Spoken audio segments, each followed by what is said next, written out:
Qual é a carne de caça mais saudável do Brasil? Esse ranking vai te surpreender. Quinto lugar, jacaré. Pouca gente sabe, mas a carne de jacaré é bem magra e rica em proteína. O ponto de atenção é que o consumo depende de criação legalizada e manejo correto. É saudável, sim, mas ainda fica atrás das próximas do ranking. Quarto lugar, paca.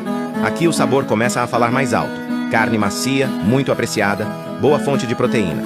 O problema é o teor de gordura um pouco maior, o que tira pontos quando o assunto é saúde. Terceiro lugar, veado.